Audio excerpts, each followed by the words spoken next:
Updates చూసుకుంటే సోమవారం మధ్యాహ్నం తెలంగాణ సీఎం రేవంత్ రెడ్డి ఢిల్లీకి వెళ్లనున్నారు. బీసీ రిజర్వేషన్ల అంశంపై సుప్రీంకోర్టుకు తెలంగాణ ప్రభుత్వం వెళ్లనున్న నేపథ్యంలో న్యాయ నిపుణులతో భేటీ అయ్యే అవకాశం ఉంది. మంగళవారం బీహార్లో రాహుల్ గాంధీ పాదయాత్రలో సీఎం రేవంత్, పలువురు మంత్రులు పాల్గొనున్నారు.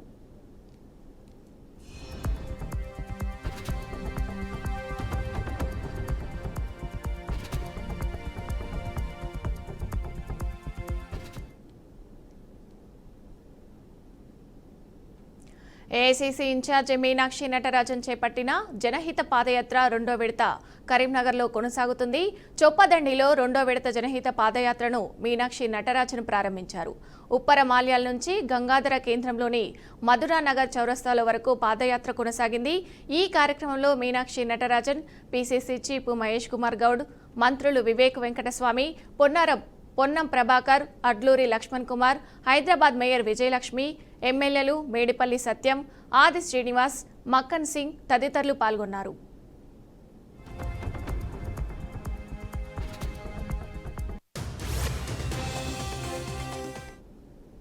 టీపీసీసీ చీఫ్ మహేష్ కుమార్ గౌడ్ సంచలన వ్యాఖ్యలు చేశారు. తెలంగాణలో దొంగ ఓట్లు ఉన్నాయని, దొంగ ఓట్లతోనే 8 మంది బీజేపీ ఎంపీలు గెలిచారని అన్నారు. దొంగ ఓట్లు లేకపోతే బండి సంజయ్ గెలిచేవారు కాదని, బీజేపీ ఒక్క ఎంపీ సీటు కూడా గెలిచేది కాదని మహేష్ గౌడ్ ఆరోపించారు. బండి సంజయ్ బీసీ కాదు, దేశ్ముఖ్ అని మహేష్ గౌడ్ చెప్పారు. కులం మతం లేకపోతే బీజేపీ గెలవదని మహేష్ గౌడ్ విమర్శించారు. ఎంతో కొంత అక్కడక్కడ పచ్చగడ్డి మోసినట్టు ఉన్నదెవరు? కులం పేరిట, మతం పేరిట, కొండగట్ట హనుమంతుడు పేరిట ఓట్లడిగే బిచ్చగాళ్ళు బీజేపీ వాళ్ళు. ఓట్లడిగే బిచ్చగాళ్ళ కాదా దేవుడి పేరు మీద? కొండగట్టు హనుమంతుడికి నేను భక్తుంది, మీరు కాదా? మనం ఎప్పుడైనా కొండగట్టు పేరు మీద ఓట్లు అడిగినామా? శ్రీరామచంద్రుడి పేరు ఓట్లు అడిగినావా? శివుని పేరు మీద ఓట్లు అడిగినామా? నేను గాని, మా ప్రభాకర్ గాని, లక్ష్మణ్ గాని రోజు పొద్దున పూజ చేసుకుని బయటకు కొట్టున్నది, చెమటకు పోయింది. కానీ ఎప్పుడు దేవుడి పేరు ఓట్లు అడగలేదు. ఏమన్నట్లు అడుగుతాం?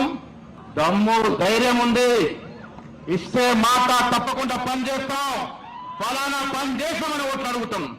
అది దమ్ములోని నాయకుడి లక్షణం. అరే మీ ఏం లక్షణాలయ్యా? ఎన్నికలు వస్తే దేవుళ్ళు గుర్తొస్తారు, ఎన్నికలు అయిపోతే హిందూ ముస్లిం గుద్దులాట గుర్తొస్తుంది, దయ్యాలు కయ్యాలు పెట్టి గుర్తొస్తుంది. పొద్దున్న లేస్తే కులము మతము లేనిదే బీజేపీ నాయకుడు బండి సంజయ్ గెలుస్తాడా? ఇడ కౌన్సిలర్ నుంచి ఎంపీ ఎట్లయిండు? దొంగ ఓట్లు వేసుకునేండు. కరీంనగర్ లో కూడా ఇలా రాహుల్ గాంధీ ఓట్లు బయట పెట్టినారంటే కరీంనగర్ కూడా దొంగ ఓట్లతోనే గెలిచినట్టుగా నాకు అనుమానం ఉన్నది. ఈ 8 మంది గెలిచిన పార్లమెంట్ సభ్యులు దొంగోట్లతోనే గెలిచారనే అనుమానం నాకున్నది. हमारे बीच में उपस्थित जनहित पदयात्रा जिनकी अध्यक्षता में हम पूरे प्रदेश में कर रहे हैं, हमारे प्रदेश कांग्रेस कमेटी के सम्मानित अध्यक्ष आदरणीय महेश गौड़ जी, हमारे इस करीमनगर संयुक्त जिले में पदयात्रा में आयोजक और शामिल हुए सभी साथीगण, स्थानीय आपके साथी सत्यम भाई और हमारे सभी समस्त वरिष्ठ नेतागण और हमारे बहुत सम्मानित फ्रंटल ऑर्गेनाइजेशन के कार्यकर्तागण, मंत्रीगण, एमएलए गण, जिला कांग्रेस के अध्यक्षगण, हमारे सभी सम्मानित माताओं, बहनों, भाइयों, साथियों, सबसे पहले तो मैं आप सबका बहुत बहुत धन्यवाद करती हूँ। आप सब बहुत बड़ी संख्या में इस जनहित पदयात्रा में शामिल होने के लिए आए और आप सब ने इस पदयात्रा में अपनी हिस्सेदारी की। एक पदयात्रा अभी बिहार में चल रही है। हम सबके लाडले नेता, भावी इस देश के प्रधानमंत्री आदरणीय राहुल गांधी जी की एक पदयात्रा चल रही है। हमारे बीच में उपस्थित తెలంగాణలో బీసీ రిజర్వేషన్ల పెంపు అంశంలో కీలక పరిణామం చోటు చేసుకుంది. బీసీ రిజర్వేషన్ల పెంపు అంశాన్ని కేంద్ర హోంమంత్రి అమిత్ షా దృష్టికి తెలంగాణ స్పీకర్ గడ్డం ప్రసాద్ తీసుకెళ్లారు. బిల్లు కేంద్రం దగ్గర పెండింగ్లో ఉందని గుర్తు చేశారు. తెలంగాణలో బీసీలకు 42% రిజర్వేషన్లు ఇవ్వాలనేది కాంగ్రెస్ ప్రభుత్వ సంకల్పమని అమిత్ షాకు చెప్పినట్లు స్పీకర్ గడ్డం ప్రసాద్ తెలిపారు. తన విజ్ఞప్తికి అమిత్ షా సానుకూలంగా స్పందించారన్నారు. బిల్లు ఆమోదానికి చర్యలు తీసుకుంటామని హోంమంత్రి చెప్పారన్నారు. ఢిల్లీ ఆల్ ఇండియా స్పీకర్ కాన్ఫరెన్స్లో అమిత్ షాతో మాట్లాడిన అనంతరం స్పీకర్ గడ్డం ప్రసాద్ తెలియజేశారు.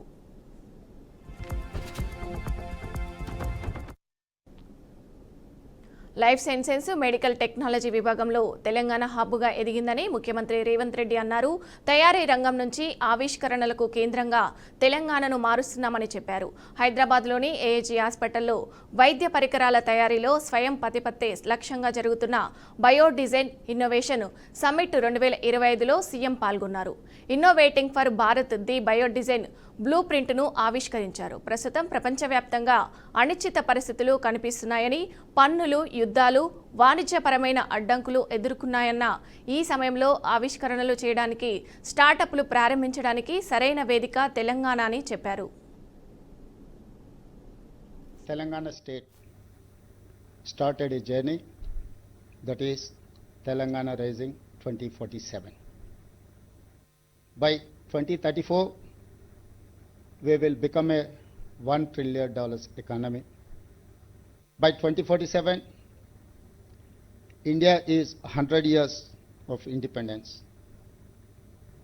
We will become $3 trillion economy by the time. Telangana is now a hub for India's life sciences, medical devices and technology. Technology are crucial for us. Hyderabad is a vibrant ecosystem for pharma, biotech, life sciences and medical technology. We rose from manufacturing to innovation in this vertical. We established India's largest dedicated medical devices park at Sultanpur. It has best infrastructure for research, prototyping, testing and manufacturing. More than 60 companies are already operating there, including global majors and domestic leaders. This sector has seen investments in diagnostic devices, imaging technologies, implants, surgical equipment, and digital health solutions. Local startups and MSMEs are doing good work along with the global companies, making Hyderabad a unique, vibrant ecosystem. Hyderabad has a great workforce because of our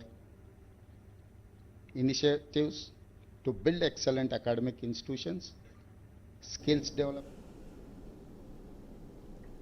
BRS party నుంచి కాంగ్రెస్లో చేరిన ఎమ్మెల్యేలపై ఆ party working president KTR తీవ్రస్థాయిలో విరుచుకుపడ్డారు. శేరిలింగంపల్లి నియోజకవర్గ BRS కార్యకర్తల విస్తృత స్థాయి సమావేశంలో కేటీఆర్ పాల్గొన్నారు. వారికి నిజంగా దమ్ము, ధైర్యం ఉంటే తక్షణమే తమ ఎమ్మెల్యే పదవులకు రాజీనామా చేసి ఉప ఎన్నికలను ఎదుర్కొని గెలవాలని సవాల్ విసిరారు. సీఎం రేవంత్ రెడ్డి తన 20 నెలల పాలనలో ప్రజలకు ఏం చేశారో చెప్పుకొని ఉప ఎన్నికలకు రావాలని, ప్రజాక్షేత్రంలోనే తేల్చుకుందామని కేటీఆర్ అన్నారు. నిన్న ఒక ఆయన చెప్తున్నాడు, నేను టిఆర్ఎస్ పార్టీలోనే ఉన్నా అంటున్నాడు. కార్యకర్తల సమావేశం జరుగుతున్నది, ఎందుకు రాలే? వచ్చే ధైర్యం ఉందా? వచ్చే ధైర్యం ఉందా? మరి ఈ సన్నాసులు తేల్చుకోవాలి. వీళ్ళు ఇప్పుడు 2 లింగాలు ఉంటాయి, అయితే పురుషలింగం లేకపోతే స్త్రీలింగం. అంతేగాని అటు కాకుండా ఇటు కాకుండా 7 ఉండాలనో గాడినే ఉన్నా అంటే నిన్ను ఏమనుకోవాలో గదే అనుకుంటారు. మరి నేను చెప్పింది రేవంత్ రెడ్డి కూడా నేను చెప్తా ఉన్నా, అడ్డిమారి గుడ్డి దెబ్బకు ముఖ్యమంత్రి అయినావు. పని చేసింది లేదు, పీకింది లేదు, ఎన్నడూ ప్రజలకు సేవ చేసింది లేదు, ఒక్క ప్రజా ఉద్యమంలో పాల్గొన్నది లేదు. ఏదో లక్కీ డ్రాల లక్కీ లాటరీ తలిగినట్టు తలిగింది. పని చేయి, ప్రజలకు వచ్చే పని చేయి. లేకపోతే ఒకటే జరుగుతుంది, గుర్తుపెట్టుకో. బై ఎలక్షన్స్ వస్తున్నాయి. అప్పుడు బై ఎలక్షన్స్ వస్తే కాంగ్రెస్ కు బై ఎలక్షన్ అయితే తప్ప ఈ బై ఎలక్షన్ ఇంకోటి కానే కాదు. బై చెప్పే ఎలక్షన్ అయితే కాంగ్రెస్ కు టాటా బై చెప్పి ఇక చాలు ఈ దరిద్రం అని చెప్పి ఎలగొట్టే రోజులు దగ్గరలో ఉన్నాయి.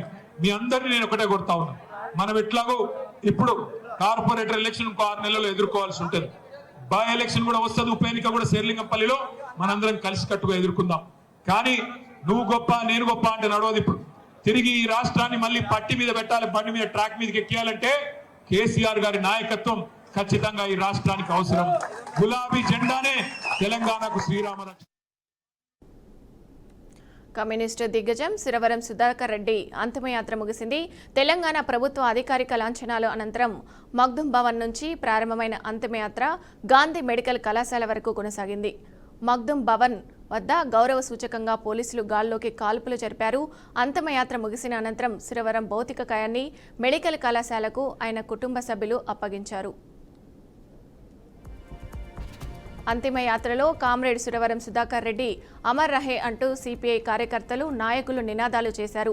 అంతిమయాత్రలో సిపిఐ జాతీయ ప్రధాన కార్యదర్శి డి రాజా, జాతీయ కార్యదర్శి నారాయణ, తెలంగాణ రాష్ట్ర కార్యదర్శి కూనన్నేని సాంబశివరావు పాల్గొన్నారు. వివిధ పార్టీలకు చెందిన నేతలు హాజరయ్యారు.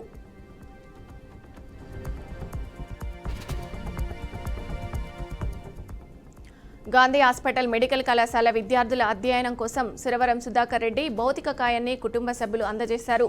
గాంధీ హాస్పిటల్ వద్ద సురవరం భౌతిక కాయానికి మాజీ మంత్రులు హరీష్ రావు, శ్రీనివాస్ గౌడ్ నివాళులర్పించారు.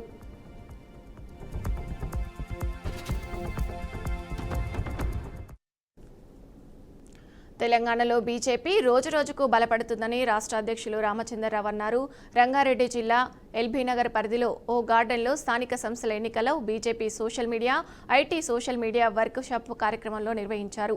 ఈ కార్యక్రమంలో బీజేపీ రాష్ట్ర అధ్యక్షులు ఎన్ రామచంద్రరావు, ఎంపీలు లక్ష్మణ్, ఈటెల రాజేందర్, నాయకులు, కార్యకర్తలు పాల్గొన్నారు. దేశంలో బీజేపీ 20 రాష్ట్రాలలో అధికారంలో ఉందని తెలిపారు. బీజేపీ అగ్రవర్ణాల పార్టీ అని నానుడు ఉండేదని, ఇప్పుడు అది పటాపంచల్ అయిపోయిందని రామచంద్రరావు చెప్పారు. మోదీ ఎజెండాను ప్రతి ఒక్కరి చేరే విధంగా సోషల్ మీడియా వారియన్స్ పనిచేయాలని టీజీ బీజేపీ చీఫ్ సూచించారు. బాధ్యత కూడా ఉంటుంది. ఆ సోషల్ మీడియా బాధ్యతలో వాట్సాప్ కావచ్చు, ఎందుకంటే ఈరోజు ప్రతి గ్రామాల్లో కూడా ప్రతి వ్యక్తి దగ్గర స్మార్ట్ ఫోన్ ఉంటున్నాయి. ఈ స్మార్ట్ ఫోన్ ద్వారా ప్రతి ఒక్క పౌరుడికి సమాచారం మాధ్యమం వాళ్ళ చేతిలో ఉంటుంది. కాబట్టి నరేంద్ర మోదీ గారు చేసినటువంటి మంచి పనులన్నీ కూడా ఈరోజు ఈ సామాజిక మాధ్యమం ద్వారా ప్రజలకు తెలియజేయాల్సిన అవసరం ఉన్నది. గ్రామీణ ప్రాంతంలో మనం చూసుకుంటే నరేగా దగ్గర నుంచి అర్బన్ దగ్గర నుంచి, అదేవిధంగా గ్రామాల్లో ఇచ్చినటువంటి ఒక శ్మశాన వాటిక, రైతు వేదిక, హరితహారం దగ్గర నుంచి ఈరోజు ఈ యొక్క రాష్ట్రంలో, ఈ దేశంలో రాష్ట్రంలో ఎరువుల ధరలను కృత్రిమంగా పెంచి రైతులను ఇబ్బందులకు గురిచేసే వారిపై కఠిన చర్యలు తీసుకోవాలని ముఖ్యమంత్రి చంద్రబాబు అధికారులకు స్పష్టం చేశారు. ఎట్టి పరిస్థితుల్లోనూ రైతులు నష్టపోకూడదని, ఎరువులు బ్లాక్ మార్కెట్పై ఉక్కుపాదం మోపాలని అన్నారు. ఆదివారం నాడు రాష్ట్రంలో ఎరువుల లభ్యత, సరఫరా పరిస్థితిపై ఆయన ఉన్నతాధికారులతో టెలికాన్ఫరెన్స్ ద్వారా సమీక్ష నిర్వహించారు. ఈ సమావేశంలో ప్రభుత్వ ప్రధాన కార్యదర్శి డీజీపీతో పాటు వ్యవసాయ, విజిలెన్స్ శాఖలు ఉన్నతాధికారులు పాల్గొన్నారు. జిల్లాల వారీగా ఎరువుల నిల్వలు, సరఫరా వివరాలను అడిగి తెలుసుకున్నారు. యూరియాను వ్యవసాయేతర పనులకు తరలించకుండా కట్టుదిట్టమైన చర్యలు చేపట్టాలని ఆదేశించారు. ఎవరైనా నిబంధనలు ఉల్లంఘించి ఎరువులను పక్కదారి పట్టిస్తే వారిపై తక్షణమే కేసులు నమోదు చేయాలని తేల్చి చెప్పారు. వైసీపీ కేవలం ప్రజలను తప్పుదోవ పట్టించేందుకే నిరాధారమైన ఆరోపణలు చేస్తుందని మంత్రి రాంప్రసాద్ రెడ్డి అన్నారు. క్రమశిక్షణ కలిగిన పార్టీ తెలుగుదేశం అని చెప్పుకొచ్చారు. ఎమ్మెల్యేలు, మంత్రులు, ఎంపీలు, కార్యకర్తలు అంతా క్రమశిక్షణతో మెలుగుతున్నారన్నారు. ఒక్కరిద్దరు తప్పు చేస్తే వారిని పిలిపించి పార్టీ అధిష్టానం మాట్లాడుతుందని తెలిపారు. ఇది పార్టీ వ్యక్తిగత అంశం. తప్పు చేస్తే ఎవరైనా శిక్షార్హులే అని స్పష్టం చేశారు. పథకాలు అమలు చేస్తున్న తీరుతో ఏం చేయాలో తెలియక వైసీపీ డైవర్ట్ పాలిటిక్స్ చేస్తుందని మండిపడ్డారు. రాష్ట్రంలో ఉన్న మంత్రులైతేనేం, ఎమ్మెల్యేలైతేనేం అందరం ఎంతో క్రమశిక్షణగా ఉన్నాం. ఏదో వైసీపీ నాయకులు, వైసీపీకి సంబంధించిన మాజీ శాసనసభ్యులు ఇలాంటి వారు చేసిన కామెంట్లు మేము ఎక్కడ భయపడం, స్పందించడం. ముఖ్యంగా చంద్రబాబు నాయుడు గారి యొక్క టీం ఎలా ఉంటుందంటే చిత్తశుద్ధిగా రాష్ట్ర ప్రజల కోసం పనిచేస్తుంది. తెలుగుదేశం పార్టీలో 1,20,00,000 మంది సభ్యత్వాలు ఉన్నాయి. ఎవరో ఒకరో ఇద్దరో ఒక విషయం మీద మాట్లాడినంత పోలవరంను వైసీపీ సర్వనాశనం చేసిందని సీఎం చంద్రబాబు అబద్దాలు చెప్తున్నారని మాజీ మంత్రి అంబటి రాంబాబు మండిపడ్డారు. తప్పుడు ప్రచారం చేయడంలో వెనకడుగు వేయాలని ఆరోపించారు. పోలవరం ప్రాజెక్టు ఈ దుస్థితికి పడిపోవడానికి కారణం చంద్రబాబు అని అన్నారు. ఈ అంశంపై చర్చకు రావాలనుకునే రావచ్చని అంబటి సవాల్ విసిరారు. పోలవరం గురించి చాలాసేపు చెప్పాడు. పోలవరాన్ని మేము సర్వనాశనం చేసేటువంటి మాట చంద్రబాబు నాయుడు గారు నిన్న పెద్దాపురం వేదిక మీదుగా చెప్పాడు. చంద్రబాబు నాయుడుకి అసలు అబద్ధం ఆడటంలో వెనక ముందు ఆడు సిగ్గు శరం కూడా లేదు. పోలవరాన్ని నేను మనవి చేస్తున్నా, రాష్ట్ర ప్రజానీకానికి చెప్తున్నా, మేధావులకు చెప్తున్నా, రాష్ట్ర ప్రజానీకం పోలవరం పూర్తి కావాలి, సముద్రం పాలవుతున్నటువంటి నీరు పొలాల్లోకి ప్రవహించాలి అని ఎదురు చూస్తున్నటువంటి రైతాంగానికి, మేధావులకి నేను ఇవాళ స్పష్టంగా చెప్పదలుచుకున్నాను. ఈ రోజు పోలవరం ఈ దుస్థితికి పడిపోయిందంటే అది చంద్రబాబు నాయుడు. తెలుగు రాష్ట్రాలకు ఐఎండీ అలర్ట్ ఇచ్చింది. రాబోయే 4-5 రోజులు మోస్తరు నుంచి భారీ వర్షాలు కురిసే అవకాశం ఉందని తెలిపింది. పలు జిల్లాలకు ఎల్లో హెచ్చరికలు జారీ చేసింది. సోమవారం బంగాళాఖాతంలోని ఒడిశా, బెంగాల్ తీరాలలో అల్పపీడనం ఏర్పడే అవకాశం ఉంది. ఈ ప్రభావంతో మళ్లీ వర్షాలు కురిసే అవకాశం ఉందని వాతావరణ శాఖ అధికారులు తెలిపారు. తెలంగాణలో ఇవాళ తేలికపాటి నుంచి ఒక మోస్తరు వర్షాలు పడతాయని చెప్పింది. ఇక ఏపీలో ఇవాళ శ్రీకాకుళం, విశాఖపట్నం జిల్లాలో అక్కడక్కడ తేలికపాటి నుంచి మోస్తరు వర్షాలు కురిసే అవకాశం ఉందని వెల్లడించింది. మిగతా జిల్లాలలో 1-2 చోట్ల తేలికపాటి వర్షాలు కురిసే అవకాశం ఉందని ఏపీ విపత్తుల నిర్వహణ సంస్థ పేర్కొంది.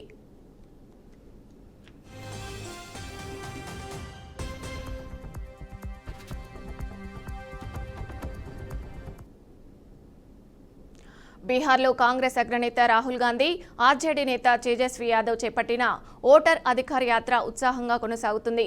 రాష్ట్రంలో ఓటర్ల జాబితాలో అవకతవకలు జరుగుతున్నాయని ఆరోపిస్తూ ప్రారంభించిన ఈ యాత్రలో భాగంగా ఇరువురు నేతలు అరరియా జిల్లాలో బుల్లెట్ బైక్పై ప్రయాణించి అందరి దృష్టిని ఆకర్షించారు. రాహుల్, తేజస్విని బైక్పై వెళ్తుండగా ప్రజలు పెద్ద ఎత్తున రోడ్లపై వచ్చి వారిని అభివాదం చేశారు. ఈ నెల 17న సాసారంలో ప్రారంభమైన ఈ 16 రోజుల యాత్ర మొత్తం 1300 కిలోమీటర్ల మేర 20కి పైగా జిల్లాల గుండా సాగనుంది. సెప్టెంబర్ 1న పాట్నాలో భారీ బహిరంగ సభతో ఈ యాత్ర ముగియనుంది. ఈ యాత్రపై సొంత సోదరు నుంచే తీవ్ర విమర్శలు రావడం రాజకీయంగా చర్చనీయాంశమైంది. మరోవైపు బీహార్ డిప్యూటీ ముఖ్యమంత్రి బీజేపీ నేత సామ్రాట్ చౌదరి కూడా ఈ యాత్రను ఎద్దేవా చేశారు. రాష్ట్రంలో కొంతమంది యువరాజులు తిరుగుతున్నారు. ఒకరి తండ్రి 15 ఏళ్లు ముఖ్యమంత్రిగా, తల్లి కూడా ముఖ్యమంత్రిగా పనిచేశారంటూ వారసత్వ రాజకీయాలపై విమర్శలు గుప్పించారు. రాహుల్ గాంధీ యాత్రను లాలూ ప్రసాద్ యాదవ్ స్వయంగా జెండా ఊపి ప్రారంభించడాన్ని ఆయన గుర్తు చేశారు.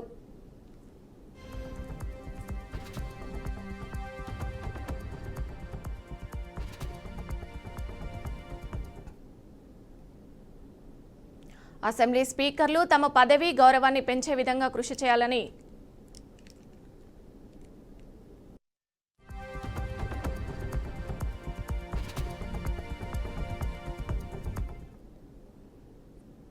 కేంద్ర హోంశాఖ మంత్రి అమిత్ షా అన్నారు.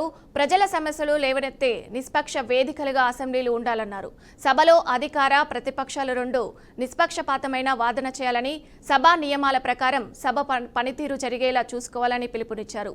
దేశ స్వేచ్ఛ ఎంత ముఖ్యమో స్వాతంత్ర్య తర్వాత దేశాన్ని ప్రజాస్వామ్యబద్ధంగా నడపడం కూడా అంతే ముఖ్యమని నొక్కి చెప్పారు.